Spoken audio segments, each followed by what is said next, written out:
dan juga storm. Oke, ini yang harus diperhatikan ya dari big data ya. Pertama adalah atau karakter dari big data itu adalah volume ya yang sangat besar, huge. Kemudian adalah inkonsistensi ya data-data tersebut. Nah, ini yang menjadi challenge ya, menjadi tantangan ketika kita berusaha untuk utilize big data dan juga ketidakjelasan ya. Jadi jangan serta-merta dianggap bahwa data itu akan memberikan informasi yang berharga in one go gitu, sekali jalan terus langsung bagus, enggak. Kita harus harus pandai-pandai ya memilah-milah. Jadi karena ada inkonsistensi dan juga ada uncertainty. Terus kemudian akumulasi data yang sangat cepat ya. Ini juga harus diperhatikan. Kemudian bagaimana cara kita mengekstrak ya, mendapatkan nilai yang baik dan juga keberagaman data format, sumber, ya, jenis dan sebagainya. Nah, ini penjelasannya lebih gampangnya ya volume ya.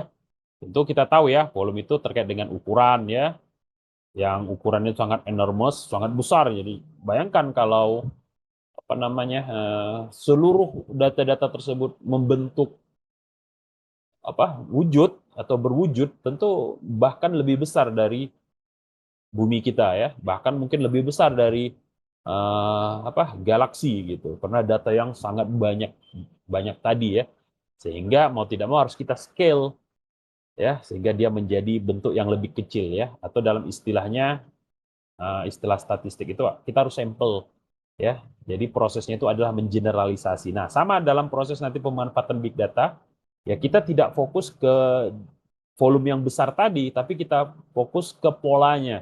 Sehingga data yang besar tadi, ya, ataupun bahkan porsi-porsi udah kita bagi-bagi tetap besar juga, itu kita bisa generalisir ya dengan sampel ya, atau dengan pola-pola tertentu.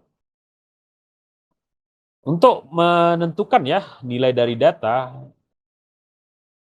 memang size ya, play krusial ya, peran yang sangat krusial. Jika volume data itu sangat besar, nah maka dia akan disebut dengan big data. Tapi kalau ditanya seberapa besar, ya nggak tahu gitu. Nah intinya adalah selama dia kompleks, selama dia tersebar, bebas, bisa diakses sebagai, maka dia masuk dalam kategori big data. Ini maknanya bahwa suatu data itu bisa kita anggap ya sebagai big data kalau dia porsinya sangat besar ya, sangat banyak ya, dan seringkali kita merepresentasikannya dalam bentuk suatu negara ya, ketika data itu terikat oleh informasi-informasi penting terkait dengan penduduk, maka bisa kita katakan dia big data ya. Dan penduduk itu ya tiap negara tentu akan berbeda-beda juga ya.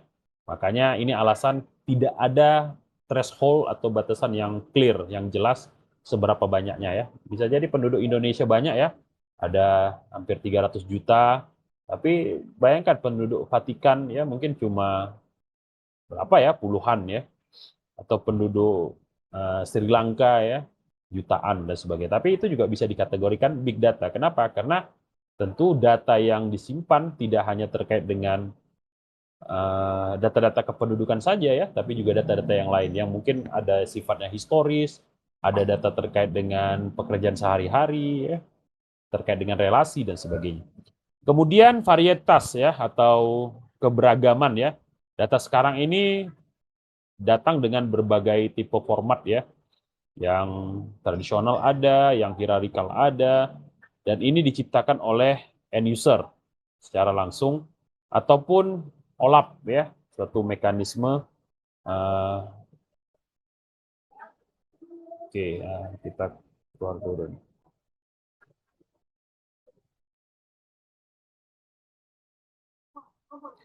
Kemudian OLAP ya, itu adalah bagian ya yang secara otomatis atau sistem yang secara otomatis dia juga membentuk ya atau menimbulkan mengenerate suatu data. Dan ini reverse kepada nature atau sifat asli dari data tersebut yang terstruktur dan juga tidak terstruktur. Kemudian ada juga velocity ya yang bermakna bagaimana cepat suatu data tersebut dapat diproduce ya, dibuat, dan juga seberapa cepat data tersebut harus diproses ya. baik dari sisi pengumpulan datanya, capture datanya ya, menangkap, kemudian menyimpannya, melakukan proses analisanya, sehingga dia bisa meet atau sesuai dengan kebutuhan dan juga permintaan. Ini penjelasan dari Gartner. Dalam Big Data Velocity, maka persebaran atau pergerakan data tersebut itu dari beberapa source ya, seperti mesin ya, kemudian jaringan, sosial media, ataupun dari mobile phone. Kemudian ada juga veracity ya. Ini big data, salah satu ya karakter ya, sifat big data yang terkait dengan multitude ya, dari dimensi yang sangat banyak ya, sifat-sifat yang kemudian bisa saling ikat mengikat ya, yang dihasilkan dari hal-hal yang banyak juga ya, tipe-tipe sumbernya ya, disparate ya, yang tersebar. Sehingga ini merujuk ya, veracity ini merujuk kepada conformity ya, kemampuan untuk dikonfirm atau kemampuan untuk dievaluasi, dicek berdasarkan fakta-fakta akuratnya, kualitinya, truthfulness-nya, dan trustworthiness-nya. Jadi harus ada ya hubungan atau manfaatnya apa gitu. Kalau enggak, ya data ini disebut garbage gitu. Nah, jadi data yang unused itu tidak serta-merta equal kepada data yang kompleks gitu. Data yang kompleks belum tentu tidak bisa digunakan ya, tapi tinggal bagaimana kita bisa merangkaikannya ya. Ya sama seperti ketika benang ya, itu terkulum-kulum ya, atau karet terkulum-kulum, tidak serta-merta dia tidak berguna ya. Sekarang bagaimana kita bisa meluruskannya lagi atau memilih-milihnya lagi sehingga bisa kita gunakan untuk sesuatu yang lebih berguna. Yang terakhir adalah value ya, nilai. Sekumpulan data tersebut tidak punya nilai ya, ataupun no good kepada company. Ya, jadi secara kasat mata dia seakan-akan nggak punya nilai. Tetapi unless kita bisa membuatnya menjadi sesuatu yang penting tadi. Nah, makanya harus ada mekanisme untuk mengekstraknya ini. Nah, ini fee yang paling penting ya, atau karakter yang paling penting dari big data yang memang akan berguna atau bermanfaat bagi kita ya, dari sisi besarnya sehingga kita jadi lebih confidence ya. Kemudian dari sisi dia punya nilai ketika kita bisa memolesnya. Kemudian kita juga bisa melihat secara kontekstual dari sisi veracity-nya ya. Kemudian dia ada keragaman sehingga dia lebih kaya, dan kemudian velocity, kelengkungannya itu bisa cross permintaan atau opportunity kita. Oke, ini contohnya ya, 5 V karakter dari big data. Contoh misalnya ketika kita ngomongin tentang value, maka data itu bisa dimonetize ketika dia mengekstrak atau menghasilkan suatu insight dari sisi bisnis dan juga revenue ya. Kemudian veracity-nya trustworthiness, ketika data yang didapat atau yang dipilah-pilah itu konsisten, juga lengkap ya, juga otentik ya. Terus tersedia, bisa diakses ya. Dan juga akuntabilitas ya, bahwa memang dia merupakan representasi dari rule-rule ataupun tugas-tugas ataupun objek-objek yang memang real. Kemudian volume ya, dia masif ya, sehingga dia bisa menambah tingkat kepercayaan ya. Semakin besar, semakin banyak, maka makin bernilai data tersebut. Ya, walaupun secara ideal tentu nggak mungkin semuanya kita ambil ya, tapi kita bisa berhenti pada titik yang tepat ya, dan ini pasti akan terkait dengan kemampuan dari perusahaan untuk mengoptimalisasi aset-aset yang mereka punya dengan skema-skema yang mereka lakukan. Kemudian data itu generated ya at a percentage speed, sehingga ya dalam banyak kasus itu susah ya untuk menganalisanya secara real time. Nah, perlu ada mekanisme ya untuk memastikan bahwa kita bukan meutilisasi dengan melakukan blocking ya, dengan menangkap, dengan mengcapture, tapi yang kita lakukan dengan mengarahkan. Sama seperti air yang sangat besar dari sungai, ketika kita bendung, ya di satu sisi bisa ya Nah, tapi harus diperhatikan juga apakah ini berbahaya atau tidak gitu. Nah, makanya dalam takaran-takaran tertentu harus kita alirkan juga air tersebut. Kalau kita bendung semua, nanti di sebelah kekeringan, yang di sini membludak, naik terus, dan bisa menyebabkan bencana, ya. Atau ketika bendungan kita tidak sanggup, sehingga itu bisa menghancurkan. Nah, mungkin kita bikin sodetan, ya, sehingga sekian porsinya mengalir ke tempat kita, ya. Sementara yang porsi besarnya tetap mengalir ke primary alirannya. Nah, itu kemampuan-kemampuan untuk mengikis atau mengarahkan sebagian kecil ataupun melakukan proses filtering dan sebagainya sehingga manfaat bisa dicapai, itulah yang diinginkan dari big data analysis atau implication. Jadi ada implikasinya kepada perusahaan. Dan terakhir adalah variety, ya. Traditional data management fail to handle different type, tetapi dalam proses ini itu bisa dimajukan. Ini penjelasan lebih dalam lagi, ya. Untuk kita dapat membedakan karakter-karakter yang ada dalam big data. Oke, ini McKinsey report, ya, laporan dari McKinsey mengatakan bahwa leader, ya, di setiap sektor mau nggak mau harus grapple, ya, harus mengambil implikasi dari big data, tidak saja sedikit data yang berorientasi kepada manajer atau berguna kepada manajer, tapi juga, ya, the increasing volume dan detail dari informasi itu harus bisa ditangkap oleh organisasi secara utuh. Di mana di sini ada juga price, ya, muncul secara masifnya, ya, multimedia, sosial media, dan juga Internet of Things yang mau tidak mau akan menjadi bahan bakar, ya, untuk meningkatkan pertumbuhan dari data untuk melihat masa depan. Kemudian McKinsey mengestimasikan, ya, ini pada tahun 2009 bahwa hampir seluruh sektor di Amerika, ya, ekonominya ini sekitar 200 terabyte dia mempunyai data yang disimpan.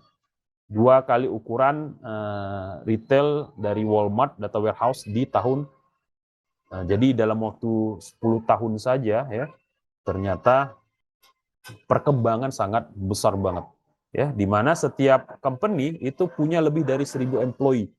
Nah, so big data is here, ya, it's happening and it's only getting larger and larger, ya. Jadi gimana nih perusahaan bisa menghandle data, ya. Di awalnya, ya, kita utilisasi, tapi dalam perkembangannya kita nggak hanya ngomongin tentang utilisasi, tapi kita juga ngomongin tentang, ya, proteksi, atau kita ngomongin tentang sharing juga, karena bisa saja ada hal-hal yang sesungguhnya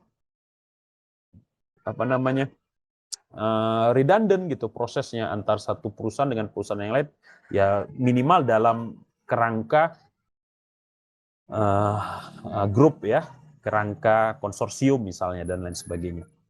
Nah, kita harus berpikir, ya, bahwa human resource transactional data sekarang ini semuanya dalam digital form, dan kita punya informasi yang sangat detail pada setiap employee, ya, interaksi-interaksi yang terjadi dari waktu ke waktu, dan mau tidak mau ini juga termaktub atau tertuliskan atau terdata juga dalam karir-karir portal yang kita save, dan ini bisa di-share ke yang lain juga, ya. Jadi ada ekosistemnya, ada overlapping datanya. Jadi ada banyak hal-hal yang harus dipertimbangkan yang membuat jadi lebih kompleks, lebih rumit, ya, bagaimana memilah-milah data tersebut dan bagaimana untuk menyaring data tersebut.